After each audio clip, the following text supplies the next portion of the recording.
Shalom, Adonai, Shalom. Shalom, Adonai, Shalom. Shalom, Adonai. Shalom, Adonai. Shalom, Adonai. Shalom. Shalom, Adonai em você. Shalom de Adonai na sua casa. Shalom de Adonai, Shalom de Adonai, Shalom de Adonai, Shalom. Shalom, leiculando a parte do Eterno sobre tua vida, na tua casa, na tua saúde, nas tuas finanças, na tua família, nos teus negócios. Shalom do Eterno na tua mente. Que esse seja um dia abençoado em tua vida, que esse seja um momento de vida para você, em ouvir a palavra e em também deixar que essa luz que entra na sua mente da Torá do Eterno, ela vá também ser dividida com outras pessoas da sua casa. Que Hashem abençoe ricamente o seu lar, que Hashem abençoe esse seu tempo. Eu dou graças ao Eterno pela sua vida, por cada um de vocês que estão aqui. E no nome do apóstolo Aguinaldo, quero cumprimentar todos os irmãos de Giruá, todos os irmãos daqui da nação brasileira, de São Paulo, de Brasília, do Rio de Janeiro, da minha terra, de Pernambuco. Estamos falando aqui de Recife, essa terra quente, só hoje aqui está brilhando muito. E aqui dentro também está quente, está uma alegria dos céus. Como eu digo sempre, quem lê a palavra, que vai dividir o pão, ele primeiro se aquece com ela, ele fica feliz, ele fica satisfeito da parte do Eterno. Mas eu disse agora há pouco a Manuel o seguinte: o shofar por si só não faz som nenhum. E a unção da palavra é do dono da palavra. Eu e você só somos shofar. Se esse shofar for tocado por homem, é apenas uma zoada. Mas se esse som vem lá da requina do Eterno, se essa palavra que desce quente, ela vai ser soprada por qualquer que seja o shofar, por Aguinaldo, por Manuel, por pastor Heitor, pastor Jorge, qualquer um que soprar, que for soprado, né, usado pelo Pai para ministrar, se ela vem com unção dos céus, ela vai alcançar o seu objetivo. É como você na sua casa. A palavra mais simples que você dá da parte de Hashem na sua casa, que vem com unção dos céus, ela tem um impacto. E às vezes o impacto é muito profundo, a gente não imagina. Quando no meio de uma situação, às vezes até de confronto, você para de falar, fica calado e diz: olha, mas escuta o que eu vou dizer, meu filho, eu amo você. E aí essa palavra vai ser dividida no coração daquela pessoa que está ali, cheio de razão, como uma bomba. É a palavra da minha mãe, é a palavra do meu pai que me ama. Eu amo você. Glória ao nome do Eterno. Quero cumprimentar também os irmãos que estão no exterior, os nossos irmãos de língua hispana, os argentinos, os peruanos, os chilenos, as demais nações, como também os irmãos da Europa, Portugal, Alemanha, França, Inglaterra, os irmãos que estão no continente africano, os irmãos que estão na América do Norte. Rosana me dizia, minha esposa me dizia que o Eterno está levando a gente para outras dimensões. No momento que o apóstolo Paulo ele sai para fazer suas viagens, ele vai levando o evangelho em outros lugares, ele vai levando aquela chama que sai incendiando outras vidas. E no momento que o apóstolo Aguinaldo sai do Brasil e vai para a América do Norte, e chega lá na América do Norte, já se acende uma lâmpada para ir para a África, é porque a gente entrou em um novo ciclo, entrou num ciclo de expansão espiritual para as nações. E no novo ciclo de expansão espiritual para as nações, reclama-se também que novos soldados se alistem, porque Davi tinha 30 valentes. Tinha 30 valentes. E cada um desses valentes era comandante de um pilotão. Entre esses valentes, existiam muitos gaditas. E acredite mesmo, dentro de Giruá existe um pelotão de gaditas. E o ministro dele se chama Aguinaldo Felipe. Existe esse pelotão, existe essa organização de gaditas mesmo. Mas isso também é espiritual. Esses 30 valentes que eu estou dizendo aqui, eu estou praticamente profetizando que há de se levantar 30 valentes para auxiliar esse pilotão, o líder desse pilotão, que é o apóstolo Aguinaldo, para que esses 30 valentes consigam levar também essa frente de batalha para outros campos. Enquanto o apóstolo Aguinaldo sai, que está lá na América do Norte, daqui a gente está tocando chofar. E eu quero desde já compartilhar com você a tela desse shiur, pedindo a Papai do Céu a bênção dele para que todo esse tempo seja um tempo de crescimento espiritual, seja um tempo de formação da identidade de cada um de nós. Vamos liderar essa bênção. Para o Ratá Adonai, no reino Melech Haolam, Asher, Kirishanu Benizvotav Sivanu, Lasso Berit Torá. Bendito és tu, Adonai, nosso Elohai, Rei do Universo, que nos santificou com os seus mandamentos e nos ordenou ocuparmos com as palavras da Torá. Avino Malkeino, declaramos moradeatrá, a autoridade do lugar, a Torá Emet, a Torá da tua palavra, na casa de cada um desses irmãos que está aqui nessa terra. Cada uma dessas filhas que estão aqui, cada um desses varões que estão aqui. Deus, está cheio com a tua ajuda, Pai. Nós anulamos toda a sorte de arrodar contrário, todo o serviço contrário a essa obra. Nós cancelamos toda a ação contrária e nós declaramos esse um tempo de semeadura da tua palavra, semeadura dos lugares mais altos da internet. A partir desse serviço de web, nós declaramos que a Torá será ouvida na terra, em Malkut, e proclamada nos mais diversificados lugares do mundo, aonde esse sinal chega. Que teu povo cresça em estatura espiritual e em conhecimento, na força do Mashiach. Cresça em fluxo de bênçãos, em libertação, em avanço de fronteiras, em conquistas, em quebras de altares. Raviadade, Pai da eternidade, que pedimos, Bexem, Arruxa, Ramachi, essas bênçãos. Amém, amém. Louvado seja o nome do Santo, bendito seja Ele, por essa oportunidade. Meus irmãos, hoje vamos tratar da Parashá Vaerá, mas em uma perspectiva mais consolidada. Nós estamos em um tempo de Rovavim, e como os irmãos sabem, em Rovavim nós estudamos 6 porções de Parashá, tratando especificamente sobre libertação, purificação, em especial a purificação de cunho sexual. Nessa Parashá Vaerá, ela é a segunda Parashá do livro de Shemot, e ontem nós estudamos a Parashá Bo. Então, eu estou mostrando a vocês aqui o panorama, o calendário padrão das Parashot de 5.786, e como a Parashá de ontem foi a Parashá Bo, eu entendi relevante trazer para vocês um apanhado daquilo que a gente tem como a vitamina das 3 Parashá, o caldo espiritual para a gente discutir isso. E são revelações que eu fiquei lendo e escrevendo impactado. Essas 3 primeiras porções do livro de Shemot, né, Parashá Shemot, Vaerá e Bo, elas formam o núcleo inicial do período compreendido entre como Shovavim, né? O Shovavim é uma crônica das 6 primeiras Parashot de Shemot. Então, a Parashá de Shemot, ela vai falar do exílio e o despertar. Nós tratamos disso aqui. A Parashá Vaerá, ela vai falar das promessas e início dos sinais. E a Parashá Bo de ontem, ela vai falar da saída e da identidade do povo. De propósito, eu deixei os nomes dessas letras em hebraico para chamar a sua atenção. E por que eu deixei? Ontem, quando eu comecei a escrever esse shiur, comecei a dar formato a ele, arrumar ele, eu comecei a perceber, ou seja, algo saltou-me aos olhos. E as letras iniciais dessas 3 primeiras Parashá, a Parashá Vaerá, a Parashá Shemot, a Parashá Vaerá e a Parashá Bo, elas formam o conjunto Shin Vav Beit, que é o notaricon, o acrônimo da palavra Shuv, retorne, ou arrependa-se. E isso está lá no livro de Devarim, no livro do Sefer Yirmiyahu, Shuv Barim, Rovavim, retorne, filhos rebeldes, né? E a Parashá Shemot, ela vai tratar de despertamentos, nós ensinamos aqui nas últimas aulas, vai tratar da escravidão do filho de Israel, na Parashá Shemot, vai trazer o nascimento de Moisés, vai ter o pecado nos olhos de Moisés daquela sarça ardente, e vai também registrar o agravamento no sofrimento de Israel depois que Moisés chegou. Transicionou-se para Parashá Vaerá, e aí você vai ver as 4 expressões de redenção que o Eterno deu a Moisés, né?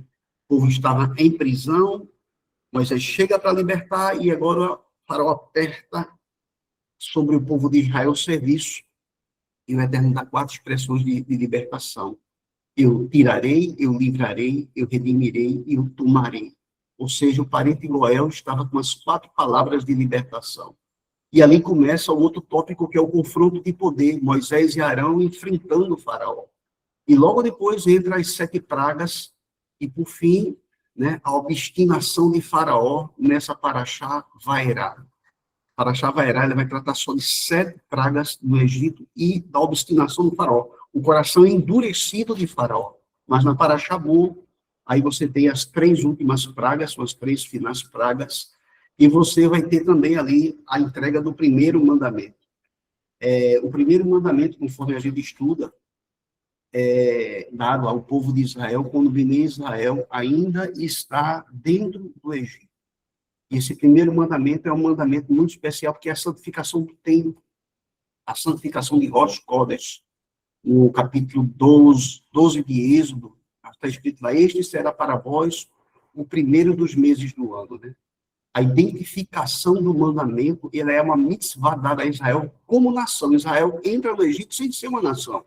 Mas quando ele se estabelece dentro do Egito e o Eterno vai mandar um parente Goel para os resgatar, agora eles são uma nação, e o primeiro mandamento é santificar o templo. Um dos trabalhos do anticristo foi desconstruir o templo santificado que está na Bíblia. É por isso que o espírito do antimachia, ele vem para confrontar tudo aquilo que está na Torá do Eterno. Sou eu. Não mudou, não? O slide não mudou. Rosana está dizendo que os slides não mudaram para vocês. Vocês estão vendo passar agora? Pronto. Chegamos nesse slide aqui.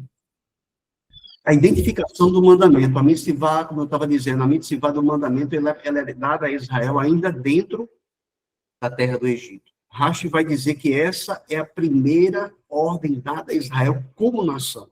Israel, até então, ele não era tratado como nação, e sim um povo que estava dentro do Egito, mas agora ele vem ser tratado como nação. Existe uma liderança, que é o parente Goel, que é Moshe Rabbeinu, e essa liderança agora vem com palavras de libertação.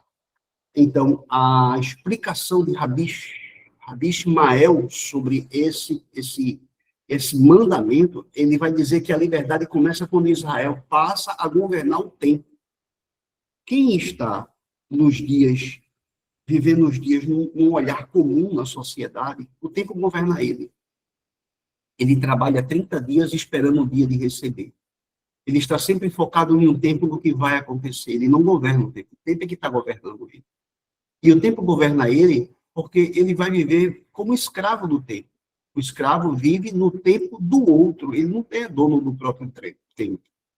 Mas quem vive na dimensão da santificação do tempo, ele é senhor do tempo. E eu digo às pessoas que sentam comigo para estudar a Torá, em Yeshivá, né? A gente senta em células, chamadas de sentar, né?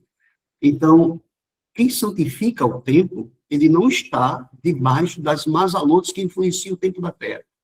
E por que não está? Porque a expectativa dele está acima das mazalotes. A expectativa daquele que se submete à Torá do Eterno está acima da sorte dos astros, está acima da sorte do tempo, porque nós não esperamos em Cristo somente nesta vida. Se eu esperasse em Mashiach somente nesta vida, eu seria o mais miserável dos homens, mas eu santifico o meu tempo pensando em um tempo cujo tempo não existe mais. Eu estou falando de eternidade. Estou santificando meu tempo aqui, estou dedicando meu tempo à Torá de Rashi, porque no meu coração eu espero em Mashiach, está acima de todas essas sortes de tempo, dessas todas as sortes de influências de Mazalotes, para estar com Mashiach, com o corpo glorioso. O Talmud, ele vai dizer que Rosh Kodesh, ela está relacionada diretamente com a autoridade do Beit Din. Por quê? O Beit Din, se você não conhece esse termo, quer dizer a casa do julgamento espiritual. Então, cada mês, quando você santifica um mês, quando você santifica Rosh Kodesh, você está linkando na autoridade do tribunal celestial. É como se o tribunal celestial, em cada virada de mês, olhasse, alguém ali santificou o tempo com Hashem, alguém sacrificou sangue e suor para Hashem. Alguém na sua estrutura religiosa está formando Mashiach em si para Hashem. E aí o tribunal celestial, ele vê isso, porque estamos rodeados por uma grande nuvem de testemunhas. Bendito seja o Eterno. E é esse santificar o tempo que vai fazer com que eu e você viva em tempos diferentes do que o povo vive. Passou-se Natal e as pessoas gastaram muito dinheiro com a festa do aniversário de Tammuz, sob o pretexto que era aniversário de Mashiach. Veio o Ano Novo e as pessoas gastaram muito dinheiro com roupas, com festa, sob o pretexto que era virada de ano. E chegou o mês de janeiro, as pessoas estão gastando muito dinheiro por causa de uma festa de carne aval. Festa da carne. Isso faz com que chegue janeiro e um Deus chamado Jano, que tem duas faces. Um olhando para frente, a festa que vai vir. Outro olhando para trás, as festas que foram. Você fica preso no cinturão de Hermes, no cinturão do negócio, das cadeias financeiras. E nem vai para frente, nem vai para trás, porque você está preso no tempo dos Mazalotes, dos deuses criados pelo espírito do Mashiach. As pessoas estão presas nesse tempo. Mas aquele que foi avisado que haveria 7 anos de fome, durante os 7 anos de fartura, ele guardou o dinheiro. Aqueles que foram avisados no final do ano que se resguardassem, que se policiassem, ele guardou os seus recursos. E quando chega o começo do ano, ele tem para tirar, para abençoar os seus parentes que não guardaram, para abençoar seus filhos com material escolar, para abençoar seus pais com a ajuda do IPTU, do IPVA. Isso é o ensinamento prático que a gente dá nessa noção de estudo dessas 3 Torá. Depois, ainda da Parashabô, vem o sacrifício de Pessa, e ali os israelitas eles vão marcar os umbrais das portas com sangue para que o anjo da morte não pudesse passar. Pense bem, dentro do Egito, havia muitos egípcios que estavam com um pelá e outro cabra. Eles diziam que acreditavam em todos os deuses do Egito, mas também esses egípcios ficavam com medo, tinham temor, no sentido de medo, do Deus de Israel. Eles estavam como se fosse em cima do muro. Só que Hashem chega uma hora que ele bota a pessoa para decidir. Chega, você vem em cima do muro e tem uma bifurcação. Agora é um caminho ou outro. E aí foi o que aconteceu no Egito. É o chamado escolha de 2 caminhos. Eis que eu tenho proposto diante de vós 2 caminhos. A vida e a morte. A bênção e a maldição. Escolhe, pois, a vida para que viva tu e a tua semente. Foi assim com o povo do Egito. Quando eles se viram diante da última praga, eram os 2 caminhos para escolher. Ou pintava a porta da casa com o sangue do cordeiro e declarava abertamente para todo mundo: eu creio no Deus de Israel, eu creio na Torá do Santo Bendito seja, ou ficava com a casa igual a dos egípcios para que o anjo da morte passasse. A encruzilhada da vida que Hashem bota certas pessoas faz com que elas tenham que decidir para onde é que vão caminhar, ou para um lado ou para o outro.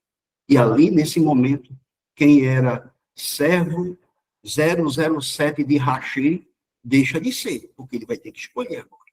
Foi o que aconteceu com o povo do Egito, e muitos egípcios, muitas daquelas pessoas que estavam lá, pintaram suas portas de vermelho e tiveram seus filhos poupados. Como eles haviam declarado diante de todo o Egito que criam no Deus de Israel e tiveram seus filhos poupados, quando o povo de Israel vai sair do Egito, eles saem também. É uma nação misturada. E 70 nações que estavam ali misturadas saíram junto com a nação de Israel. Bendito seja o Eterno. E é por isso, meu irmão, que essa porção ela é dada de pouquinho, não vai tudo de uma vez, para que você possa degustar, para que você possa compreender, como está escrito lá em Devarim, Deuteronômio, capítulo 32 e 2. Minha lição gotejará como chuva, minha palavra fluirá como orvalho, como ventos tempestuosos sobre a vegetação e como gotas de chuva sobre a grama. Goteje sobre sua vida a Torá de Hashem.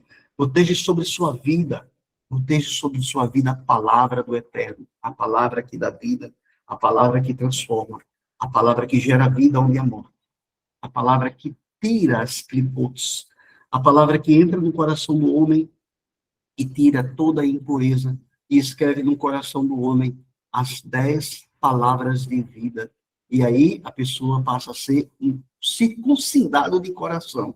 Ou seja, ele teve o coração ferido, ele teve o coração transformado, modificado, porque foi tirado daquela impureza. Quando Moisés escreveu a Torá, ele não escreveu botando tinta, ele não escreveu acrescentando material. Ele escreveu a Torá sobre uma pedra, como o meu coração. E para escrever a Torá, ele começou a tirar elementos dali de dentro que não precisavam, e foi dando formas às palavras de Hashem dentro do coração. Isso é circuncisão do coração. Quando a palavra de Hashem é escrita no coração, a impureza tem que sair. Bendito seja o Eterno. As 3 primeiras letras, como ia dizendo, da Parashot Shemot, a Parashá Shemot, Vaerá e Bo, eles formam o conjunto Shin Vav Bet, que é um acrônimo da palavra Shuv, retorne, arrependa-se, conforme está escrito lá em Jeremias, no capítulo 32. Lá em Jeremias, capítulo 32, vai dizer, Shuv Ba'ani Rovavim, retornem filhos rebeldes.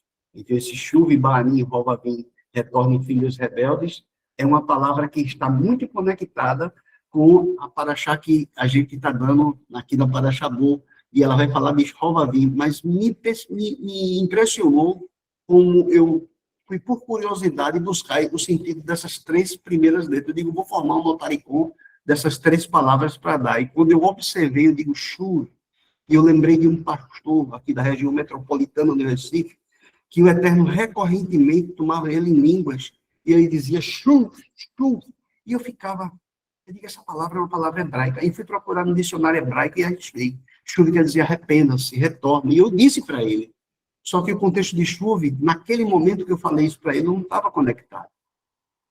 Era um chamado ao arrependimento, era um chamado ao primeiro amor, era um chamado à Torá, era o Eterno falando pelo Ruach HaKodesh para ele próprio pastor, dizendo, volte ao primeiro amor, volte ao primeiro amor. O processo de saída do Egito, o exílio, a escravidão espiritual, não somente exílio no sentido físico, mas chamando você para a atenção, a saída do Egito é a saída de uma escravidão espiritual. Isso só é possível através do movimento da techuvá, do retorno à essência, do arrependimento. Bendito seja o Eterno. Esse retorno à essência, esse arrependimento, ele vai ser feito com ações práticas. Não é só se entristecer, mas é se entristecer e mudar o caminho. Lá no quartel, existia uma atividade chamada Ordem Unida, e a gente comandava os soldados, e tinha uma hora que a pessoa ia andando numa estrada, a gente dizia, meia volta, vou ver. E esse meia volta, vou ver, era o sentido que o próximo passo era para girar o tórax e voltar para o caminho que estava. Ou seja, é a ordem do volver, de voltar. E esse retorne à essência, como está lá em Jeremias, capítulo 32. Techuvá não é só a consciência que está errada. Techuvá vai ter que ser acompanhado, e é preciso que seja acompanhado de uma modificação de conduta, a chamada tikkun, ou seja, a retificação. Eu me arrependo, meu Deus do céu, de ter mentido. E daqui a meia hora, mentiu de novo. Eu me arrependo de ter adulterado e daqui a um dia adultera de novo. Então, isso não é arrependimento. O arrependimento que leva a entristecimento, ele vai ter que ser acompanhado do tikkun, da retificação.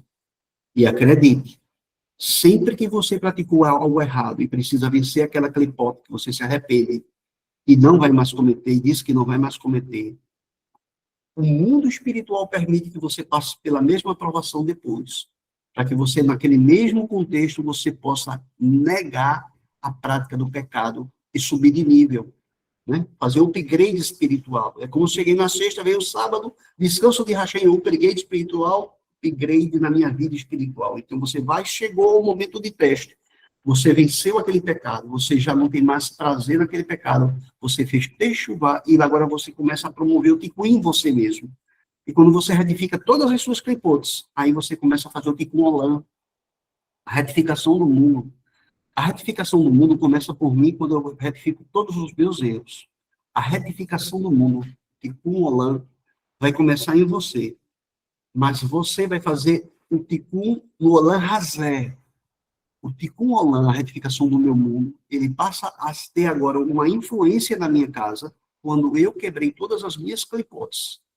E agora, convivendo em Mashiach, segundo a Torá, eu começo a influenciar as pessoas. Na verdade, não sou eu que influencio. A Torá do Eterno influencia. Porque a Torá não foi escrita no coração, e quando a Torá é escrita no coração, a palavra é como uma semente, e ela começa a frutificar, e então aparece bondade, aparece justiça, aparece ações de bondade com justiça que geram a glória de Hashem. Minha vida, que era cheia de derrota, agora começa a aparecer vitória. Eu que era soberbo, passo a ser humilde. Eu que tinha uma vida desregulada sexual, que era um adúltero, passo agora a ter fundamento espiritual. E aí, a luz de Hashem chega em Malkut, e todos começam a perceber, ele mudou de vida. Ela mudou de vida. Como é que você conhece a árvore? Pelos frutos que dá. Mas eu vou lhe lembrar, o homem é a única árvore que pode dar dois frutos. O Etserrará, o fruto do mal, e o Etserratoro, o fruto do bem. Você escolhe os dois caminhos que vai andar. Porque nenhum de nós vai poder se excusar, nenhum de nós vai poder se justificar diante de Hashem, diante de tantas revelações que a natureza dá, diante de tantas revelações que o Eterno tem falado.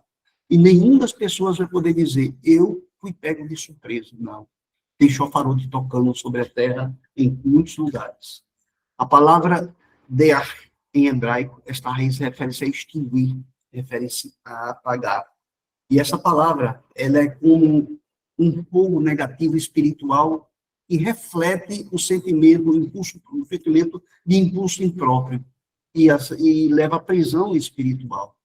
Então, esse retorno só é possível com o Techuvá. Esse fogo negativo, esse fogo espiritual que tem cada uma pessoa quando se inclina para o Etserrará, ele vai ser mais ou menos simbolizado como essa palavra. E essa palavra no sentido de extinguir, no sentido de apagar como uma vela esse fogo. No contexto de Rovavim, isso representa o esforço de apagar a faísca da negatividade, ou os desejos impróprios que foram criados durante o período de escravidão espiritual. Na verdade, não fomos criados com esses desejos. Eles foram estabelecidos na vida de uma ou de outra pessoa, vamos dizer assim, nas nossas vidas, né? Quando a gente nasceu, não tinha esses desejos. Mas o tempo foi passando e a pessoa foi adquirindo costumes. Ele não teve quem ensinasse a Torá, ela não teve quem ensinasse isso ou aquilo, e ele foi edificando em si essas faíscas negativas, esse fogo pelo prazer do pecado. E esse fogo só vai ser apagado com o Torá no coração. A Guemará da palavra chuve, retorno, eu fiz o cálculo dela. A letra Shin vale 300, a letra Vav vale 6 e a letra Bet vale 2. Eu quero me dizer para você que está nos escutando pela primeira vez, que está assistindo pela primeira vez, que no hebraico as letras valem números. E os números valem também letras. Então, os judeus, segundo Romanos, capítulo 3, a eles foi dada as sabedorias do Eterno, da palavra. E essas letras, quando colocadas, já no tempo de Adão, já se sabia essas coisas. Para você ter ideia, Moisés, ele já conhecia a Torá oral, porque foi passada para ele oralmente, mas não tinha sido escrita ainda. Abraão conhecia a Torá oral, mas não tinha sido escrita ainda. O próprio Sete conhecia a Torá oral, mas não tinha sido escrita ainda. E as palavras, quando passada para os filhos da bênção, foi passada com essas codificações. Então, decodificar essas palavras, quando você pega uma palavra como chuva, que você decodifica, você acha lá um determinado número, como eu achei. O número 308 está numericamente próximo aos conceitos de purificação. Então, retornar, ele vai ter essa pegada de se aproximar de purificação, sim. A conexão com a redenção. Enquanto os 300 da letra X representam o fogo divino, esse 300, sempre que a gente quer falar de vitória, e os irmãos da igreja, quando vai fazer o sinal de bênção, eles fazem da letra X, né, para abençoar o povo, esse sinal da letra X vai falar dessa purificação, dessa santificação, dessa vitória espiritual. Mas a letra Vav e a letra Bet, junto, ela representa o que está acima da natureza. Porque Vav é o número 6 e o Bet é o número 2. E 6 mais 2 dá 8. Ou seja, é o oitavo dia, é a transcendência, é um novo começo. Isso junto, o Vav mais o Bet, eles simbolizam o fogo de Deus consumindo as limitações do Egito. E esse consumir as limitações do Egito, meu irmão, ele é muito significativo no momento que a gente vai lembrar que foi dada a Moisés, uma das chaves foi o nome do Eterno no tetagrama.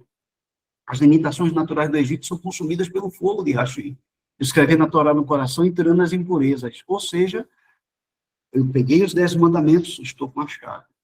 E aí eu estou aqui nos mandamentos. E agora que eu estou com a chave, eu posso entrar na porta. Machia é a porta. Machia é a primeira porta. E quando eu entro com Machia, eu encontrei o caminho, a letra Vale. É o caminho da fé. Essa fé é uma fé em ação.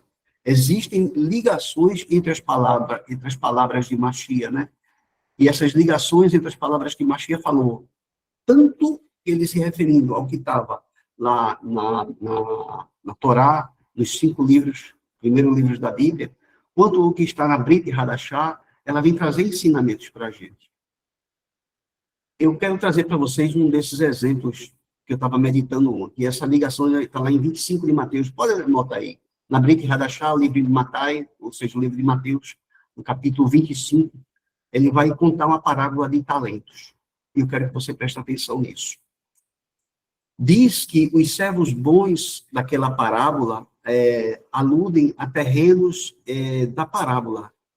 Terrenos são vidas, onde é semeada a semente. Então, eu vou pegar 2 paraxás. Eu vou pegar a paraxá de Mateus, capítulo 25, dos talentos, e vou pegar a paraxá de Mateus, capítulo 13, primeira de 25, para que você entenda uma coisa. Ela se conecta com uma parábola dada por Machia lá atrás, no mesmo livro de Mateus, no capítulo 13, que é a parábola do semeador. É contado lá em Mateus 25 que um determinado senhor saiu de viagem e confiou todos os bens aos seus servos, capacidade. Esse senhor saiu de viagem. Vamos fazer de conta, vamos brincar de faz de conta, que esse senhor, ele é Machia, e ele veio à terra, trabalhou e foi para os céus. Então, faz de conta que eu estou fazendo para que você me acompanhe. Esse homem tinha 3 servos. E ele recebeu 5 talentos. O outro recebeu 2 talentos. E o terceiro servo recebeu 1 talento. Eu quero que você entenda o peso da entrega daquele senhor a cada um desses servos. Eu não sei se você já percebeu isso. Cada um daqueles servos recebeu uma quantidade de talentos.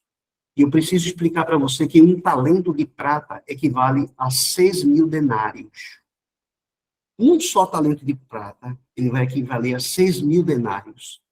E 1 denário, ele era o salário diário de um trabalhador comum nos dias de Machia. 1 talento representava o que um homem ganhava em aproximadamente 20 anos de trabalho. Então, se ele recebeu 1 talento, eu recebi 1 talento em dinheiro na parábola, quer dizer que eu recebi 20 anos de salário de uma pessoa. Olhando com os olhos materiais essa história, ela vai dizer o seguinte: um servo recebeu 5 talentos. Então, ele recebeu 5 vezes 6.000, quer dizer, 30.000 denários. 30.000 denários está equivalendo a mais ou menos 20 anos de trabalho. 30.000 denários era equivalente a 5 vezes o que uma pessoa ganharia, ou seja, 150 anos de trabalho, aliás, né? Fazendo a conta direitinho. Se 5 denários, se 1 denário vale 6.000, se 1 talento vale 6.000 denários, então 5 denários vai ser 6 vezes 5, 30.000 denários. E 30.000 denários a pessoa, para ganhar, teria que trabalhar 150 anos. Veja quanto aquele senhor confiou àquele servo. 150 anos. A confiança do servo daquele senhor, que dá aqueles 5 denários àquele servo, ele está dando para os servos muito dinheiro. Só que aquele servo pegou aqueles 5 denários, que valia 150 anos de trabalho, e ele multiplicou por mais 5. Então, ele multiplicou e ficou valendo 300 anos de denário. A letra X, 300 anos de denário. 300 anos de denário. Isso está dizendo que ele ganhou 5 denários. Tem pessoas aqui na face da terra que receberam 5 denários. Ele recebeu o talento de apóstolo, ele recebeu o talento de profeta, ele recebeu o talento de evangelista, ele recebeu o talento de pastor, ele recebeu o talento de mestre, de doutor. São 5 denários. Mas ele multiplicou por mais 5. Ele pegou esses 5 denários e transformou em 300. Não duvide do seu chamado. Rachem, ele tem entregado na face da terra para muitos líderes 5 denários, para que esse denário seja multiplicado. E a multiplicação desse denário, ela vai ser feita através daquele servo que foi obediente e que tinha 10 denários. É o que vai receber da parte de Rachem a bênção da multiplicação. É o que vai receber da parte de Rachem a bênção de ter vida em abundância para multiplicar o seu ministério. O outro servo recebeu somente 2 denários. Ou seja, 2 vezes 6, ele recebeu 2 talentos, ele recebeu 120 denários. Se 6 denários é 20 anos de trabalho, então 12 mil denários era equivalente a 2 vezes isso. Ou seja, 40 anos de trabalho. Por 1 talento se trabalhava 20 anos. E por 2 talentos se trabalharia 40 anos. É um ótimo ciclo de vida, né? Uma fala do último ciclo de vida de Moisés, que começa voltando ao Egito para figurar como um parente Goel, para redimir Israel da escravidão. É uma alusão ao tempo de Rovavim, de purificação. É o trabalho de instrução, de purificação de midut, de traço de caráter, de atributos morais e virtudes éticas. Esse exemplo que é dado entre os servos que ganhou 5, 2 e 1 parábola, sim, está aí mesmo. 5, 2 e 1 parábola, eu parei para explicar, porque eu quero que vocês entendam essas paraxás nesse formato, que é o servo que foi dado 5, ele multiplicou. Ao servo que foi dado 2, multiplicou. O servo que foi dado 5 talentos, ele multiplica, e essa multiplicação dele vai valer por 300 anos. Ao servo que foi dado 2, ele multiplica, e essa multiplicação vai falar de 40 anos de trabalho. São os 40 anos da vida de Moisés. E são os 40 anos que Moisés vai vir, os últimos 40 anos de vida dele, é um novo ciclo. Mas aí, meu irmão, o que receberam 5 e 2, trabalharam e duplicaram o seu talento.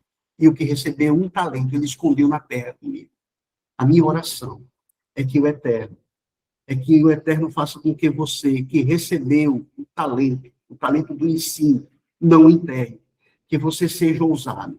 Que você que não é como aquele ímpio, como aquele servo, que escondeu lá no fogo, que esqueceu, porque o ímpio foge para que ninguém os persiga, mas os justos são ousados como um leão. Eu acho que é assim que está escrito em Provérbios 28.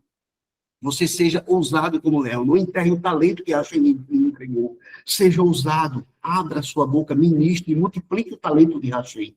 A palavra do talento, ela continua, e ela vai dizer que a recompensa que eles receberam, tanto o servo de 5 quanto o servo de 2 talentos, elas são mais responsabilidades, ela mais alegria.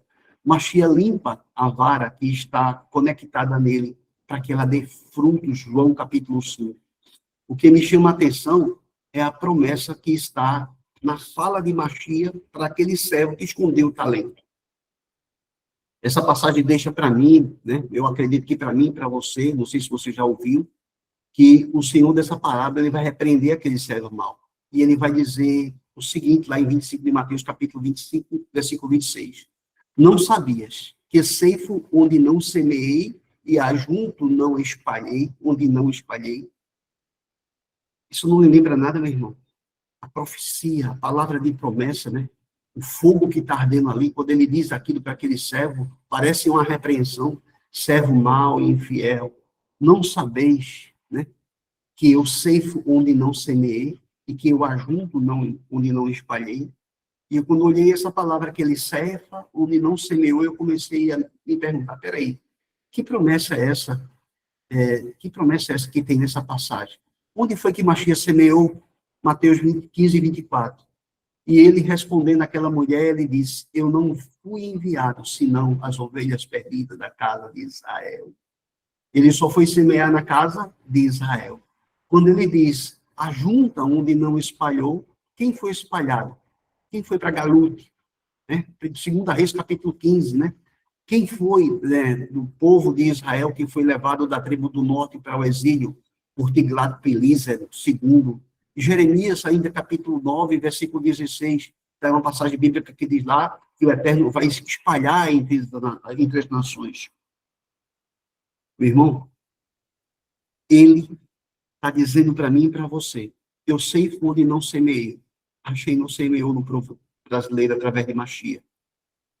Machia não pregou o evangelho para o povo africano, Machia não pregou o evangelho para o povo europeu, Machia não pregou o evangelho para o povo norte-americano, mas ele está dizendo, eu vou seipar ali, eu não semeei, mas vou seipar. Ele está dizendo, eu ajunto onde não espalhei. Nós não fomos espalhados como o povo de Israel, mas o Eterno vai dizendo assim, eu vou escolher, eu vou juntar entre as nações. Eu vou tirar lá do Brasil de Giroá, eu vou tirar lá do Brasil do Rio de Janeiro, eu vou tirar lá do Brasil de São Paulo, eu vou juntar das nações, eu vou trazer dos brasileiros, dos argentinos, dos europeus para o meu reino. Isaías capítulo 56 diz que há aqueles das nações que guardam o Shabat de Hashem, cuidando para não profanar, ele vai dar a eles um lugar no Monte Santo. Bendito seja o Eterno. Essa parábola, ela traz uma promessa significativa de ajuntamento, de colheita de Hashem para as nações. O servo mau não entendeu isso, mas o servo bom, eles entenderam essa palavra e multiplicaram essa parábola, né? Se você entender o peso profético dessa parábola, eu até não sei, você entendeu o peso dela, né? Lembre-se, o servo que enterrou é chamado de inútil, né? Ele enterrou o talento, ele não multiplicou os talentos do seu Senhor. Mas o que tem os 10 talentos, fala de quem tem a Seret Hadebut, as 10 palavras, né? E eu estou dizendo Seret Hadebut, as 10 palavras, eu não estou falando, como diz lá no grego, né? O decálogo, que significa as palavras, não. Ou da tradução comum português, os mandamentos, mitzvot, mas é o termo Seret Hadebut que enfatiza as 10 declarações, as 10 falas, proferidas diretamente por Hashem no Monte Sinai. Está lá na Parashá Mishpatim, né? Meu irmão, essa Parashá é linda, é linda. Essa é a Parashá do casamento. As 10 palavras estão escritas num documento chamado Ketubá. Esse documento chamado Ketubá é como se fosse a certidão de casamento. É o contrato nupcial entre eu, você e o filho de Hashem. E ele vai detalhar as obrigações e responsabilidades do filho de Hashem para comigo e para com você, que é a noiva, né? Você foi comprometido com Mashiach no Monte Sinai, e o documento de compromisso foi a Torá de Hashem. E aquele documento ele é assinado debaixo de uma tenda chamada Rupa. E essa tenda chamada Rupa, quando foi estendida lá no deserto, ela era uma nuvem de glória de Hashem. A tenda aberta no deserto era a nuvem da presença divina, sobre a qual ocorreu o casamento judaico. Aquele que tem os 10 talentos, tem um contrato nupcial, ele é comprometido com Hashem. Aquele pastor, aquele líder, aquele dono de casa, aquele pai de família, aquela mãe de família, que está com seu contrato nupcial na mão, ele está comprometido com Hashem. E ele multiplica os talentos. Ele está debaixo da sombra de Hashem. Salmo 91. Aquele que está debaixo da sombra do Altíssimo, ele vai descansar. Ele não vai temer. Ele não vai temer nem peste, nem escuridão. Ele não vai temer, ele está debaixo da sombra de Hashem, porque ele sabe que ele é noivo, ele sabe que ele está compromissado com a Torá divina, e a Torá divina, esse documento nupcial, é a Torá divina, essa Ketubá, que foi escrita e entregue, assinada por Mashiach, e Mashiach assinou essa Torá divina com um preço de sangue na cruz do Calvário, para que eu e para você tivesse direito de poder esperar ele e se encontrar com ele em uma condição de pureza, em uma condição de limpeza espiritual. Bendito seja o Eterno. Como foi essa multiplicação? Como é que se dá essa multiplicação? Né? É aqui que ocorre a conexão entre a parábola do talento e a parábola do semeador. Como que esse servo multiplicou? Vê como está escrito, né? Marcos capítulo 4, 3 e 9. O semeador saiu a semear. Eu vou te falar dessa multiplicação. E aí ele vai dizer lá em Mateus capítulo 4 que uma parte da semente ele vai cair no caminho, a outra parte vai cair em lugar pedregoso, a outra parte vai cair entre espinhos. Mas tem uma parte da semente que caiu no coração seu, no seu coração. E ela brotou, e ela cresceu, e ela deu fruto. E ela deu um grão que produziu 30. Ela deu um que produziu 30. Ela deu outro que produziu 60. E ela deu outro que produziu 100. 30 é a gematria representada pela letra lâmina. É a maior letra que você vai escrever no hebraico, ela vai ser sempre maior do que as outras. Ela vai representar o ensino, ela vai representar a aprendizagem. Alguém que sabe, alguém que aprendeu. 30 fala da maturidade, da liderança. Então, esse 30 que eu estou falando para você, ele marca o início da idade da vida adulta plena de uma pessoa espiritual. É a vida adulta espiritual mesmo. Você tem ideia, com 30 anos foi a idade que José ele vai ser vice-governador do Egito, lá em Gênesis 41. E, por outro lado, um levita, ele já começa o trabalho dele, ele só começa o trabalho dele no Mishkan, só começava, né, com 30 anos de idade, Números capítulo 4 também, indicando que esta idade é a maturidade mental e física para o trabalho sagrado. Mas veja, o trabalho sagrado que eu estou falando aqui, esses 30 é no sentido espiritual. Esses 30 é a letra lâmina espiritual construída naquele terreno fértil que é o seu coração, que multiplicou a 30. O servo que recebeu 5 talentos e multiplicou, ficou com 10 talentos. E ele foi recompensado com o talento do servo inútil. Pois o que tem mais lhe será dado, e o que tem em grande quantia, mais do que nada tem, até que ele seja tirado, né? Então, Mateus capítulo 13 vai dizer o seguinte, que se você tem mais, será dado a você mais. Mas aquele que você tem aí, que não multiplicou, isso vai ser tomado. O fruto de 30, ele representa o nível básico de retificação, de tikkun. Ou seja, a pessoa começou, entrou na Techuvá, ela compreendeu os preceitos da Torá e ela começou a praticar as palavras de Rashi. Mas ela ainda tem limitações, preocupações materiais. Então, os frutos de 30 falam de uma pessoa que está no caminho e ela precisa quebrar altares, ela precisa destruir essas preocupações espirituais, ela precisa trabalhar os sentimentos espirituais dela, as emoções dela. Quando ela vence essas emoções, aí ela passou para o estágio daquele que dá fruto a 60. Ele vai simbolizar um estágio intermediário de amadurecimento espiritual. Na gematria, numerologia bíblica, 60 está ligada à letra Shemesh, que representa a proteção e o suporte, indicando a alma que já domina suas limitações. Então, quando alguém que tinha problema com bebida, ele superou isso, aquele era o problema dele, ele já está dando fruto a 60. Bendito seja o Eterno. E aquele que dá fruto a 100 é o nível de plenitude, representa a conexão total com a fonte divina, onde a pessoa não apenas recebe a semente, mas torna-se um canal puro de luz. O número 100 simboliza o retorno à unidade original, a Keter, a máxima capacidade de um indivíduo manifestar o reino de Deus. A plenitude é para quem permanece na Torá de Hashem. A plenitude é como diz nesse slide que eu estou passando agora para você. Toda vara em mim que não dá fruto, ele vai tirar. Toda vara em mim que não dá fruto, atira. E limpa toda aquela que dá fruto, para que dê mais fruto. Você está conectado em Hashem? Então é tempo de Rovavim, é tempo de limpar. É tempo de limpar. E aí a Bíblia vai dizer que vós já estáis limpos pela palavra que eu tenho falado. É a palavra que vai limpando você. Estais em mim e eu em vós. Você se conecta em marcha em obediência e acha você lugar para operar. E como você está nele, e como uma vara não pode dar fruto em si mesmo, assim se você estiver na videira, a videira é Machia, assim também você, se não estiver em Machia, não vai poder dar esse fruto. Mas Machia vai dizer, eu sou a videira, você é a vara. Quem está em Machia, e Machia nele, esse dá muito fruto, porque sem Machia, nada nós podemos fazer. Sem Machia, nada nós podemos fazer. Como entender esse processo de crescimento espiritual? É por meio de correção das emoções. Essas duas parábolas, ela passa essa mensagem.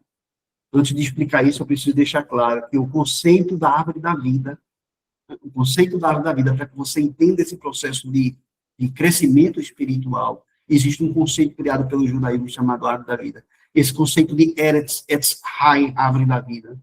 Como também aquele conceito de homem primordial, Adam Kadmon. Eles são metáforas espirituais. Ele não é literal, não. É uma metáfora espiritual, como se fosse... Como não? Na verdade, uma filosofia judaica, uma forma de explicar né, que os judeus usam para explicar a criação e a evolução do sentido espiritual. É um método para que você entenda a ação do espiritual nesse material que se chama eu e você. Conforme eu vou demonstrar nesse slide aqui. O Biru Hamidot, ou seja, o refinamento dos traços de caráter. Eu quero que você preste atenção, porque essa figura espiritual é mais ou menos aquilo que Paulo fala, né? Que ele ora para que Machia seja gerada em vós. Então, Paulo vai dizer que ele foi levado até o terceiro mundo. Aqui embaixo, nessa primeira bola, você está vendo o mundo de Asiá. Esse é chamado mundo de Malkut, o mundo das ações. É onde eu e você estamos. Saindo do mundo de Asiá, a gente vem para o mundo de Etzirá, o mundo da formação. Esse mundo da formação é onde estão os anjos. E Paulo vai dizer que foi até o terceiro céu, até o mundo de Briá, o mundo da Neshama, da formação da alma. E lá ele viu coisas inefáveis. Mas Paulo não subiu ao quarto céu, que é o mundo da Atsilute, o mundo da emanação divina, o mundo onde Keter, a luz divina, o Insof, emana essa luz iluminando Chokhmah, sabedoria. E a sabedoria, ela é tipificada como Machia. Por isso que a Bíblia vai dizer lá em Correlê, que a sabedoria clama dos lugares altos. Mas ainda nesse tempo, a sabedoria clama na internet, soprando a partir de Recife e a partir de Giruá, anunciando às nações que se arrependam, trazendo luz da Torá e chamando as pessoas para que venham se chegar a Machia através da Torá de Hashem e purifiquem as suas emoções, as suas midotes. Essas emoções que você está vendo aqui, nesse conjunto de Yetzirá, isso aqui é o que eu vou chamar da pequena face. Eu vou te explicar essa pequena face. A correção das 6 sefirotes, as emocionais, que é essa que você está vendo aí no mundo de Yetzirá, ela é chamada de Zenyampim. Você vê que aí tem 6 sefirotes. Essa Gevurah, Tiferet, Netzah, Hod e Yesod.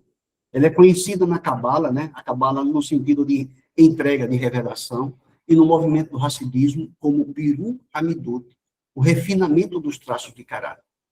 Com base nesse entendimento, eu quero lembrar para você que é servo de Hashem, que aquele exemplo do servo que recebeu 5 talentos, ele multiplicou 10 talentos, existe aí como ele faz essa multiplicação.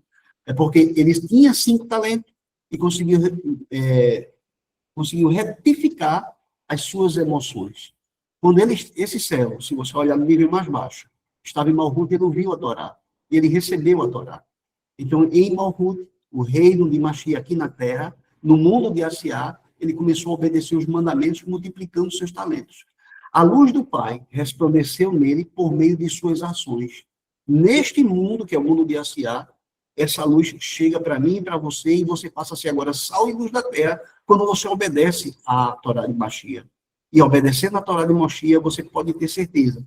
As pessoas que estão ao seu redor vão sentir o bom perfume de Mashiach. Eles vão notar que você agora é alguém diferente. E eles percebem essa diferença em ações que você pratica.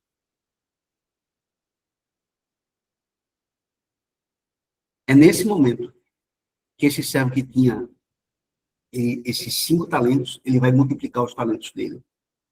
Ele vai progredir espiritualmente em Rovabim. Ele vai progredir espiritualmente em Pensa, quando ele faz a correção das emoções. Eu sei que em Rovabim nós fazemos correções, retificações de impurezas sexuais. E em Pensa nós fazemos retificações das sefirotas internas, das emoções internas. Mas esses assuntos, eles são dados imbricados, montados, expostos como pilhas, para que a gente entenda que essas emoções são corrigidas dessa forma. A correção das emoções, ela é o acesso ao segundo mundo de Yetzirá, o mundo da formação. Como disse Paulo lá em Gálatas capítulo 4, meus filhinhos, porque de novo instituidores de paz, até que Cristo, Mashiach, seja formado em vós. Corrigindo as 6 sefirotes emocionais conhecidas como Zenyampim, ou seja, Hesed, bondade, Hesed, que é a primeira delas, né? Bondade, expansão. Você vai ter a resolução de alguns problemas, como também como você vai fazer essa correção, essa explicação. Eu vou corrigir Hesed, essa expansão. Qual é o problema? A bondade sem limite pode levar à permissividade ou ao desperdício. Sabe aquele pai que tudo dá para o filho? Tudo dá para o filho. E aí eu lembro de um irmão que ele dizia o seguinte: quando você dá uma vez, que a pessoa vem te pedir, ela fica grata. Quando ela vem pedir a segunda vez que você dá, você reforçou um comportamento, e essa pessoa vai achar que você vai atender ela de novo. E na terceira vez que você dá, ela vai criar agora na mente dela a consciência do compromisso. E aí, quando você vai dando, ela se esquece de se esforçar para ter, ela vai querer sempre receber. Não faça conexão com a política, não, por favor. Mas é mais ou menos assim. Hesed, bondade sem limite. E como é que eu corrijo isso? Eu preciso introduzir Gevurah, introduzir limite. Corrigir Hesed significa dar com discernimento, garantindo que a bondade seja construtiva e não prejudicial. Ou seja, eu vou usar uma sefirot para corrigir a outra. E quando eu chego em Gevurah, severidade e restrição, qual é o problema da severidade? É um rigor excessivo, é um julgamento severo, é a raiva. E eu lembro de um homem que ele dizia o seguinte: não bata no seu filho quando estiver com raiva. Não corrija a sua criança quando você estiver com raiva. Porque o caráter instrutivo você não vai passar. Então, quando a criança praticar algo, de imediato você repreenda e diga para ela: vá para casa, depois eu vou conversar com você. Daqui a pouco eu falo com você. E adote uma palavra, como daqui a pouco eu falo com você, em casa nós vamos conversar. Ou vem aqui que eu quero falar com você, para que a criança entenda que ele vai ser instruído e não severamente castigado. Ou seja, o castigo é uma correção. Como é que eu vou fazer isso? Como é que eu vou corrigir essa severidade? Eu vou introduzir Hesed. Ora, se para corrigir a bondade excessiva eu introduzir Gevurah, para corrigir Gevurah eu vou introduzir Hesed.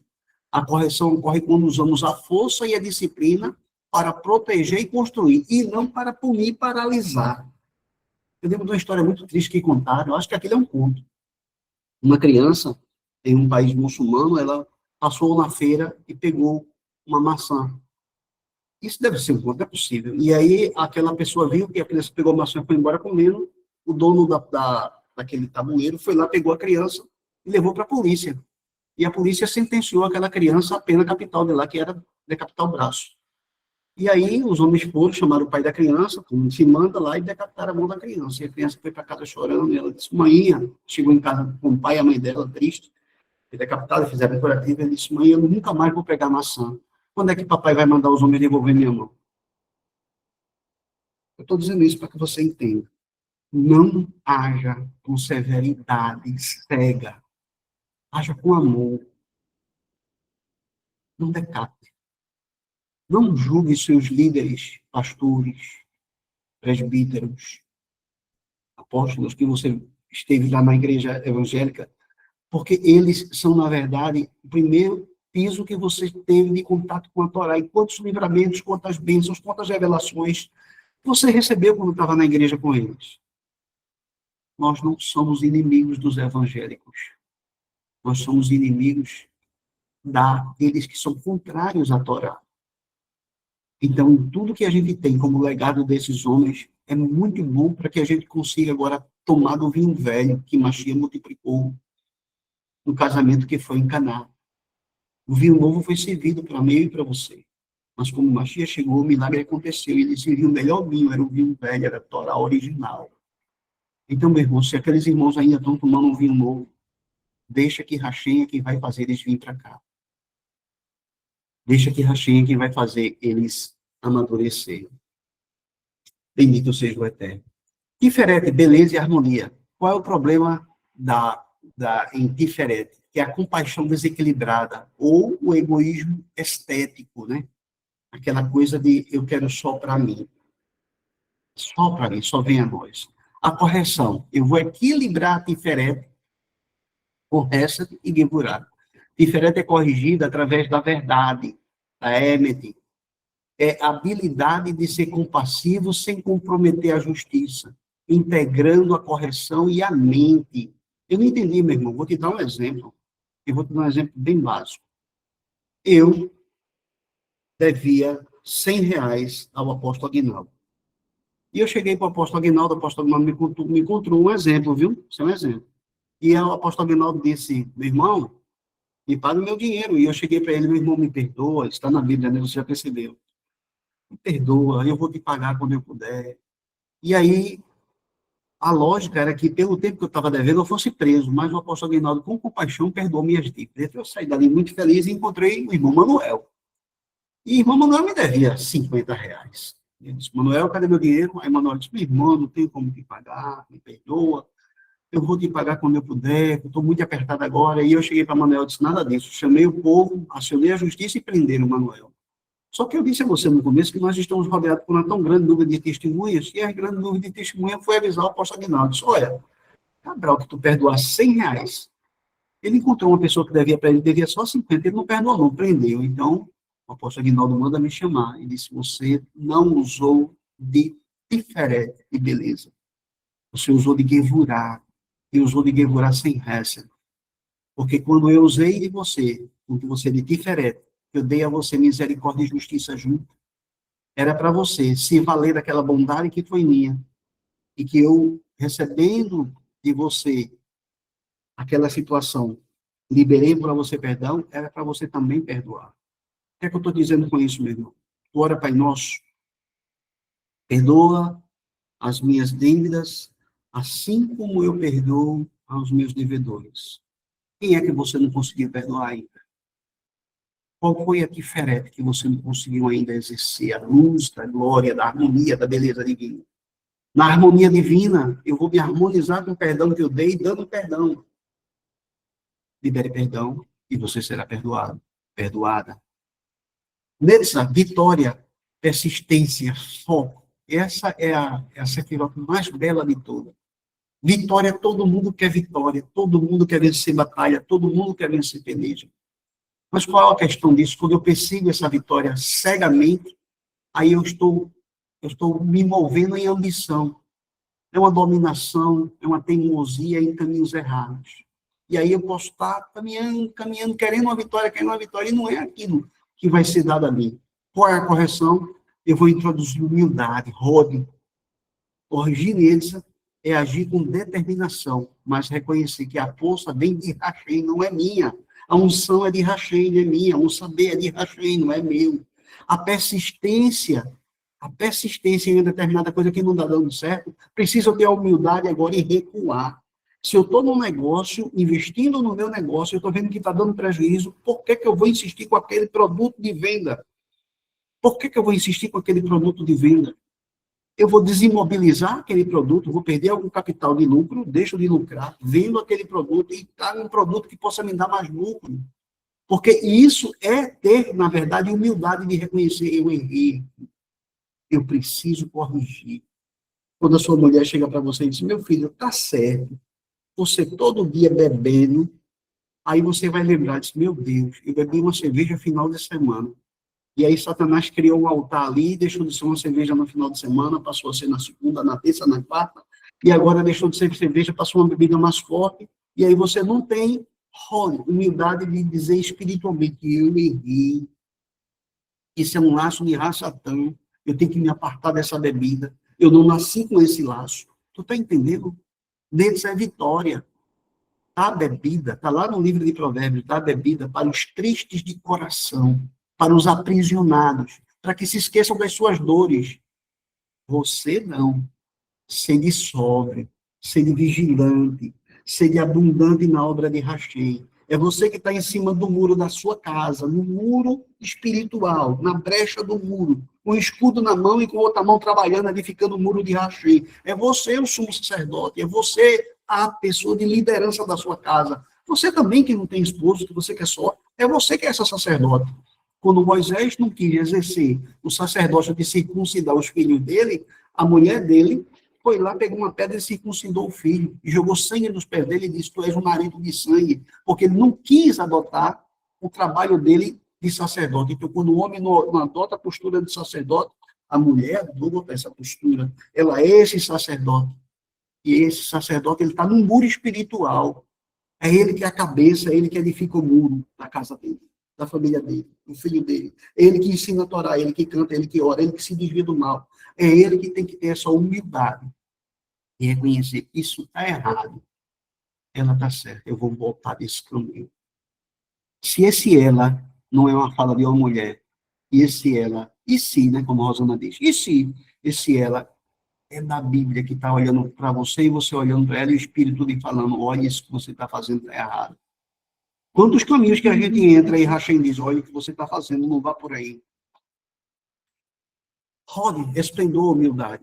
Qual o problema de Rod? A passividade extrema, a falta de iniciativa ou a submissão doentia. É aquele servo que ele sabe, ele pode lutar, mas ele fica ali.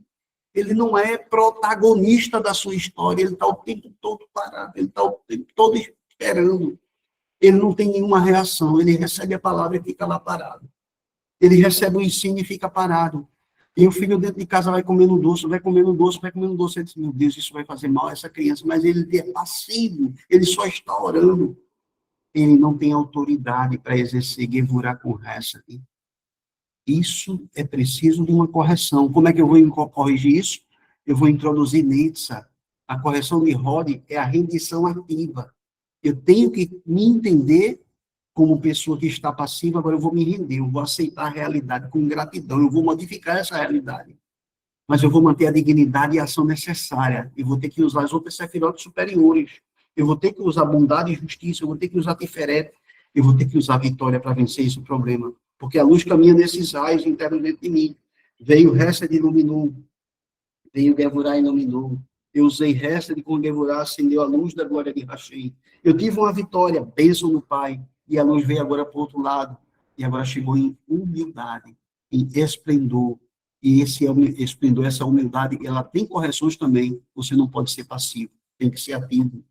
A sexta Sefirot. A Sefirot que eu vou chamar da Sefirot de Hovavim. Porque ela é fundamento, ela é conexão. No desenho da árvore da vida, essa Sefirot vai ficar na parte da genitária humana. E é o fundamento da conexão. Um dos maiores fundamentos que um judeu tem é a parte da sexualidade. E eu vou te dizer que o fundamento e a conexão na parte da sexualidade do dia de hoje, nos dias de hoje, como nos dias do deserto, são provas que às vezes acontecem perto de você ter vitória. A última prova de Israel saindo do deserto foi uma prova com sexualidade. As filhas de Amon fizeram os filhos de Israel se desviar. E nos dias de hoje, a sexualidade tem sido essa ação das filhas de Amon para desvirtuar os filhos do Eterno. Uma menina hoje, com 12, 13 anos, as colegas já fazem influência sobre ela ter a sua vida sexual ativa. Os meninos também. Sem falar que está se impondo na cabeça dos jovens e das jovens que eles têm que adotar uma determinada postura sexual para isso ou para aquilo. Eu entendo, meu irmão, que a gente, como pai, ensina aos nossos filhos. É só de fundamento, conexão. Ele não pode ser uma coisa superficial. Esse é o problema dele. Não é a busca do prazer egoísta ou da falta de integridade. Eu vou falar uma coisa e vou fazer outra, não. Fundamento é eu viver e eu praticar. Fundamento é eu ouvir e eu praticar. Eu tenho dito na célula que eu ministro com os irmãos. Judaísmo é fé em ação, não é sofisma. Você não vem no domingo, no sábado, escuta a palavra e no resto da semana se esquece e vive uma vida natural, não. Você tem aceitado como Davi aceitou. Eu tenho aceitado a presença de Hashem diante de mim. Lembra no casamento de Israel com o filho de Machia? Havia uma tenda. Então eu vou te lembrar, eu tenho aceitado a presença de Hashem diante de mim. Eu tenho aceitado a tenda do Onipotente diante de mim. Eu estou coberto pela tenda do Onipotente. Quando o homem matava alguém sem querer e fugia, ele ia para uma cidade chamada Cidade de Refúgio. E lá, o vingador da vida daquele parente não podia entrar, porque ele estava na Cidade do Refúgio. Se aquele homem saísse da Cidade do Refúgio, aí o vingador podia judiar dele, vamos dizer assim. Só que, quando você sai da presença de Hashem, você passa a estar como aquele homem, sem a presença divina. Quando você age por suas ações, sai debaixo da proteção divina, flui nas suas próprias decisões, que acontecem as coisas, você diz, meu Deus, por que tu permitisse? Então você tem que lembrar, porque eu me permiti sair da presença do Pai.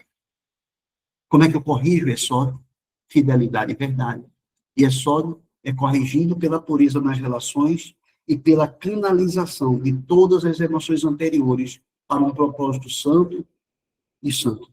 É justo, é tzadik, que une os céus e a terra. Bendito seja o Eterno.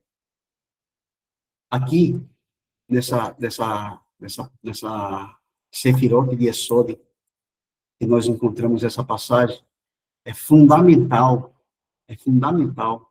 que a gente entenda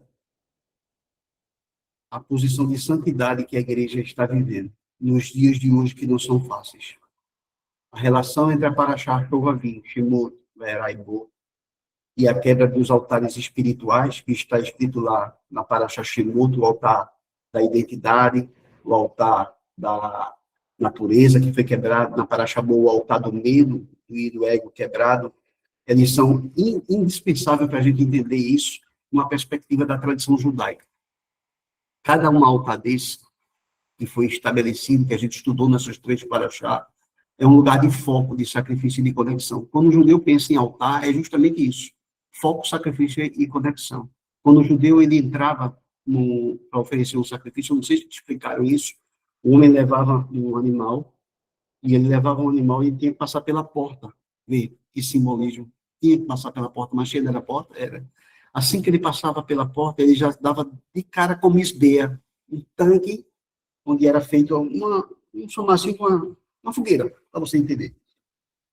Sacrifício de altar. E aí ele mesmo levava aquele animal e ele mesmo fazia aquele sacrifício ali junto com o sumo sacerdote. Então, ele tinha foco, ele tinha consciência do sacrifício, ele estava com conexão, o sentimento verdadeiro. E esse sentimento verdadeiro que ele estava, conectava ele espiritualmente. Ele sabia que aquele animal estava sendo morto no lugar dele. Quando a Bíblia vai dizer, vós deveis apresentar os vossos corpos como sacrifício vivo, santo e agradável ao Hashem, está dizendo que eu agora é que sou esse sacrifício. É o meu corpo agora que é um sacrifício vivo. Eu sacrifico a minha carne para dar vida ao meu espírito. Os filhos de Israel estavam como escravos lá no Egito. Eu quero que você lembre disso na Paraxá Shemot. Eles tinham esses altares e estavam voltados para o ego deles, porque eles estavam em prisão. Eles perderam o foco. A escravidão era tão ferrenha, tão acirrada, que eles perderam essa conexão com o Eterno, o sentimento de pertencimento a um Deus que os libertaria. Sabe quando o aperto é muito grande e você diz, meu Deus, o céu está de bronze, né? Tem gente que fala isso, né? Nunca foi de bronze. Mas está dizendo, o céu está de bronze, e aí parece que Deus não está me ouvindo. Parece que Deus não está me vendo. Isso é a ação do inimigo na mente da pessoa. E Shemot vai quebrar, os ensinamentos de Shemot vai quebrar, né? Vai quebrar o altar de dúvida dos filhos de Israel. Os filhos de Israel esqueceram sua linhagem, esqueceram o pacto com os patriarcas, eles esqueceram que estavam ali não como escravos, porque eles tinham Deus, eles se escravizaram, como eu contei anteriormente. Foi uma autoescravização. Ou seja, o homem busca as coisas que se autoescraviza, os vícios que se autoescraviza, seja ele de cunho sexual, seja ele de cunho material, vamos dizer assim. E essa quebra, ela vai começar lá, a quebra desse altar, ela vai começar lá em Êxodo, capítulo 2, versículo 23. Quando o povo resolveu orar. Para quebrar um altar, meu irmão, minha irmã, estou te falando. Qual o primeiro caminho? Orar. O primeiro caminho é orar. O primeiro caminho é acreditar. Porque a Bíblia vai dizer que esse gemido dessa mãe, desse pai que está orando pelo filho, chega diante dos céus. Como chegou o gemido de Israel quando estava lá no Egito? E o Eterno falou, né? Chegou aos meus ouvidos, o gemido. Eu vi o trabalho dele. Hashem tem visto o teu trabalho na tua casa. Hashem tem visto o teu trabalho com teu filho, com teu pai, com tuas irmãs, com teus parentes, com os teus colegas de trabalho. Hashem tem visto esse teu gemido, esse teu clamar pelos teus. A restauração, ela vai se revelar em uma sarça que arde. Você é a sarça que arde. É você que está ardendo nesse fogo de provação, mas não se destrói. Porque a sarça que arde, ela é como aquele fogo que arde continuamente sobre o altar, ele não vai se apagar. Essa sarça ardendo é você no seu trabalho, é você na sua casa. Não deixe esse fogo se apagar. A Paraxá Vairá, ela vai falar da dependência do mundo físico. E a quebra da dependência do mundo físico, nessa Paraxá, nesse sentido de Rovavim que eu quero te falar, é a quebra da fonte do sustento. Quando o Eterno ele quebra a fonte do sustento do povo do Egito, então o povo de Israel ele ficou influenciado pelo medo da falta do pão. Quando veio umas pragas sobre o povo do Egito, cada praga, sangue, piolho, que fosse, foi um golpe direto no altar da dependência de Faraó. Então, tudo aquilo que foi destruído em Faraó, o povo de Israel olhava, mas não era afetado. E aí, a restauração dessas 7 pragas está lá na fé e na emuná do povo de Israel sendo reconstruída. É os olhos, as escamas que caem dos olhos, e o povo de Israel via. Está caindo saraiva lá na casa de Faraó, tem piolho na casa de Faraó, tem rã na casa de Faraó. Na casa do crente, não, porque o Eterno faz distinção entre o santo e o profano. Na Parashabô, o orgulho, a submissão e o medo é quebrado. É aqui que está a saída do Bnei Israel. É nessa Parashá, na Parashabô, na última Parashá que foi lida domingo. Tem um altar quebrado que é o altar do medo, medo da morte. O respeito servil a Faraó. Né? Quantas vezes a gente tem servido a Faraó sem saber e tem medo de perder? Até então, Israel tinha medo de confrontar aquele povo. Quando o Cordeiro Pascual ele foi imolado, e quando aquele sangue foi colocado nos umbrais da porta, quem estava no muro teve que sair desse muro, porque era ali uma encruzilhada. Eles tinham que ser ousados como um leão. Cada um era necessário ser ousado como um leão. O faraó era aquele bicho que ficava fazendo medo, era aquela dominação. Mas na hora de decidir entre os dois caminhos, pronto. Ou passa o sangue do cordeiro, sacrifica e fica esperando a saída, ou morre. E aí o povo de Israel optou pela vida. A Parashabô, que significa vem, entra, Bo significa vem, entra, é um chamado para entrar. Em Deuteronômio capítulo 30. Escolhe, pois, a vida, entra na vida, para que viva tu e a tua semente. Então, bendito seja o Eterno em cada uma dessas paraxás que você está vendo, mas especificamente a partir da Parashabô, você vai ter um novo detalhe na história de Israel. E qual é esse detalhe? É que a partir da Parashabô vai ser contada 42 paradas, 42 estações na vida de Israel. A começar a partir de Ramsés. A região de Ramsés era onde estavam os escravos. Vai falar do altar da escravidão quebrado. Então, como eu vou colocar para vocês aqui agora, nós fizemos 3 paraxá, já lida até então, e a Parashabô, ela sendo essa última, ela vai trazer para nós as 2 primeiras estações, as paradas, que vai ser de Ramsés a Sucote. E aí vai falar da saída do povo do Egito. Antes de atravessar o Jordão, a gente tem a Parashá deixa lá. E ainda tem uma estação dentro do Egito. Entre esses 3 caminhos, existia um caminho mais curto, que era o caminho de morte. E esse caminho de morte foi evitado por Hashem, porque tinha um tratamento para fazer com o Bnei Israel. E aí eles vão fazer esse caminho todinho. Na Parashá deixa lá, ele vai ter aqui, 6 paradas. Tem Etam, Pinharot, Mara, Elim, deserto de Sim e Refidim. E aí vai falar da travessia do Mar Vermelho, vai falar do Maná e a guerra contra Amaleque. É linda essa paraxá. É linda. Esse personagem Amaleque aqui é um personagem espiritual que vai confrontar Israel até os dias de Machia. Até os dias de Machia. Na paraxá Êxodo, né? Ainda no livro de Êxodo, na Parashá Itrô, vai ter o deserto do Sinai. É uma parada linda do casamento. É aqui que vai acontecer o casamento da noiva. É a chegada ao Monte Sinai, é a entrega dos 10 mandamentos. Nesse mapa, meu irmão, você pode ver que essas 3 primeiras paradas aqui são as paraxás da Parashá Bo e da Parashá Itrô. Ainda está aqui em Pinharó. Mas aí vai ter a travessia e o povo de Israel vai fazer todo esse caminho para poder chegar à entrada da Terra Prometida. Ou seja, as outras estações, as outras paradas vão estar lá em Números, no livro de Números, em Bamigdibá. E aí você vai ter a Parashá Bahaloterra, que vai ter ali mais 2 paradas, vai ter a Parashá Lech Lechá, vai ser do deserto de Pará, em Cádiz Bernéia, vamos lembrar dos 12 espias, vai ter a Parashá Shukat, Cádiz, Monte Or, Obod e Egep Babarim, ou seja, a morte de Miriam e Arão, a serpente de bronze, essa serpente de bronze, que é fundamental lembrar que ela foi destruída depois. Vai ter a Parashá Balá, que é a plenitude de Moab, e aí a gente vai nessa Parashá, a gente vai lembrar daquela passagem linda, né? Balá, que ele vai contratar Balaão, e Balaão vai vir para amaldiçoar e abençoa. Quando ele chega, que bota os olhos do povo de Israel, ele libera uma das canções, das bênçãos mais lindas que é cantada nas yeshivás ainda hoje, que diz: ó, quão belas são tuas tendas, Israel, e os teus tabernáculos. Eu sempre canto isso quando eu chego na casa do irmão. É muito lindo. E aí vem a Parashá Masei, que são todas as 42 paradas relatadas. Então, essa conjugação lembra para nós que é um culto a ser feito sobre cada uma dessas paradas. E para essa parada, cada uma delas vai ser quebrada uma clipote. É por isso que a gente vai dizer que de terça até o período de primícias, nós temos uma contagem de homem, que a gente vai contando aquelas sefirotes. E essas contagens de sefirotes é para quebrar essas clipotes, essas cascas. E é sobre a contagem dessa clipote, dessas cascas, que eu trago esse conto para você hoje. É um conto do espelho de prata e a cura do coração.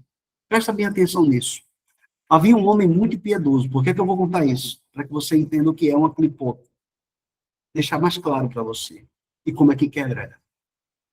Havia um homem muito piedoso que, apesar de cumprir todos os mandamentos, olha, esse homem cumpria o mandamento.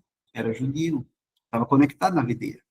Esse homem sentia um peso insuportável no peito. Está vendo que ele tinha coisa ainda para ser tratada? Era um homem que só produzia 30 por um. Ele ainda tinha um peso no peito. Ele sofria de atzvut, uma melancolia profunda que paralisava a alma dele. Sua mente era um turbilhão de arrependimentos passados e ansiedades futuras. Ele se arrependia pelo que fez e ficava ansioso pelo tempo que havia. Veja que aflição de alma. E o diabo se vale de certas aflições de alma na mente da pessoa para agir. E o que, segundo a Halahá, é um obstáculo para a mitzvah de servir a Deus com alegria. E do et hashei beshinha, né? É um mandamento, né?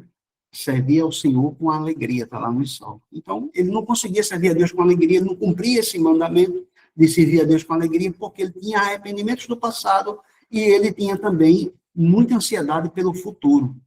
Quando o Mashiach faz um sacrifício, isso a gente vai explicar para você, vai ser explicado no futuro, que o sacrifício de Mashiach ele cobria 6 dos sacrifícios que eram ofertados no templo. Um desses sacrifícios é o sacrifício pela culpa. E a culpa é algo que o inimigo carrega para dentro da mente da pessoa de uma forma sem misericórdia mesmo. Mas se ele vai levar sempre essa culpa pelos atos feitos ou a culpa pelo aquilo que você não praticou. E a culpa é algo que você não precisa levar. Você precisa corrigir suas atitudes. E aquilo que foi feito, que não tem correção, você precisa agora corrigir daqui para frente. Porque o que passou não tem correção, você muda daqui para frente. Se for ofertado para você uma situação similar, você corrige aquilo. Mas não carregue consigo a culpa. Voltando a esse conto, esse homem era assim. Cumpria a Torá, mas vivia preso na culpa e vivia preso na ansiedade pelo futuro. Ele estava muito aperreado. E esse homem buscou um sábio. Ele foi na casa de um Noré, foi na casa de um Yeshivá, na casa de um líder, um rabino, e ele levou esse rabino, chamou ele e levou ele até uma janela e perguntou para esse homem, né? O rabino, vem cá, meu amigo. O que é que você vê? Quando ele chegou na janela, esse homem que vivia carregado de culpa, ele disse, vejo pessoas caminhando, crianças brincando e o mercado. Respondeu ele, né? Aí o sábio, então, levou ele diante de um grande espelho de prata e perguntou, e agora, o que você vê? E aí o homem respondeu para o sábio, né? Cara, tipo, você não está entendendo? Eu estou vendo a mim mesmo, disse um homem triste. Aí o sábio explicou, a janela é feita de vidro. Disse, e o espelho também. Aí o homem disse, mas o espelho está coberto por uma camada de prata. Quando você se cobre com prata, o ego, as posses, a preocupação excessiva com suas próprias imagens falha, você deixa de ver o mundo e os outros, passa a ver apenas a dor. Em nome de Yahushua Hamashiach, seja liberto da dor, seja liberto daquele pote de prata sobre a sua vida. Que você seja abençoado nas suas emoções. Que você quebre todas as clipotes. Em nome de Yahushua Hamashiach, pela leitura da Torá, pela prática de boas ações, pelo entendimento e a combinação daquilo que está sendo ministrado sobre sua vida, para que você execute e gevurá com resto e promova diferente na terra, para que a vitória de Hashei possa chegar em sua vida e com humildade você conseguir fundamentar os seus ensinamentos na sua prática de vida e que a luz de Hashei resplandeça no mundo dos viventes através de você, porque você é sal e luz da terra. Hazak Varum, seja forte e abençoado. Hashei promova você e em você a bênção que ele tem preparado, que ele tem promovido para você. Nada se frustre sobre sua vida. Que você seja uma bênção na mão do Pai em tudo aquilo que você colocar. Eu peço ao Pai que ele conceda a você, tanto agora, quanto nos dias futuros, a bênção de poder crescer, mas não crescer apenas fisicamente, não crescer apenas em aspectos financeiros, mas crescer em estatura espiritual. Louvado seja o nome do Altíssimo. Vamos abençoar vocês com essa canção, que eu quero que você cante também na sua casa e fique no seu coração. Yevarekeha, Adonai Beismereha, Yae Adonai Panaveleha, Vipuneka, Isa Adonai Panaveleha, Veia Senleha, Shalom. O Eterno conceda a cada um de vocês uma Shavuot, uma semana rica na proteção, na graça, na virtude, que este seja um tempo de cura no coração de cada um que necessita, que Papai do Céu surpreenda você com bênçãos dos céus, que portas sejam abertas nessa semana, que vidas sejam libertadas pelo seu testemunho, que você seja sal e luz no seu trabalho, no seu caminhar, no seu entrar e no seu sair, que seja abençoado o seu pão de cada dia, que seja abençoado sua mão em tudo que você colocar, que você seja abençoado no fruto do seu ventre, o seu ventre produz filhos e filhas para o reino de Hashem. Satã não terá força para colher da sua produção. Seu ventre será um ventre abençoado pelo conhecimento da Torá, e a bênção de Pai Celestial é que teu fruto do ventre será bendito. Seja bendito seus filhos, abençoe seus filhos, beije os seus filhos e diga para eles, Hashem te faça como Efraim, como Menaché. Esta é uma semana diferente, é uma semana de colher bênçãos, é um tempo do fluir do rio de Hashem. Bênçãos sobre tua vida, em nome de Yahushua HaMashiach. Amém, amém. Glória ao Eterno. Baruch Hashem. Bendito seja o Altíssimo pela tua vida. Alegre-se no Senhor, deleite-se no Senhor, confie nele e ele concederá. E deseja o seu coração. Concederá o que deseja o seu coração. Concederá o que deseja o seu coração. Que tudo que você está pedindo ao Eterno, só pouco como a palavra dele, que se materialize antes daquilo que você perceba, que caiam rios de lágrimas do seu olho, dos seus olhos, em alegria pelo cumprimento da palavra do Eterno, do cumprimento daquilo que você espera. Beijo no seu coração, uma semana abençoada. Amém.